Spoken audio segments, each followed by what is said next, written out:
ओए होए मेरा हीरो भाई, क्या जरूरत है इतना तैयार होने की? एक लड़की सेट हो गई है ना आपके साथ, बहुत है। माय गॉड, कितना कम बोलती हो तुम।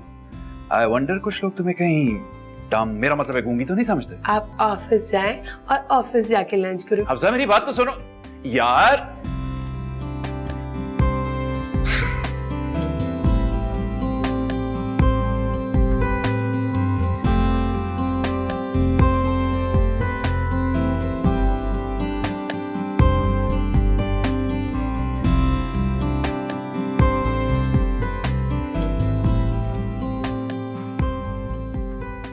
आयशा, जी अम्मी।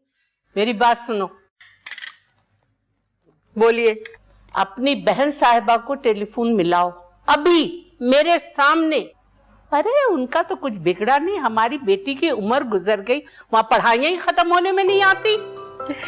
खैरियत तो है अम्मी, आज माशाल्लाह से बहुत गुस्सा आ रहा है। मेरा तुम्हारा रिश्ता सास बहू का है, मजाक का नहीं है। तुम्हें याद है जब हिफ्जा की छठी नहाई हो तो उनकी पहली बेटी पैदा हुई?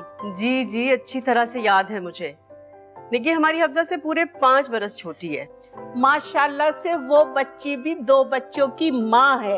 एक हमारी बेटी है घर में बैठी बैठी, क्या कहूँ, बूढ़ी हो रही है।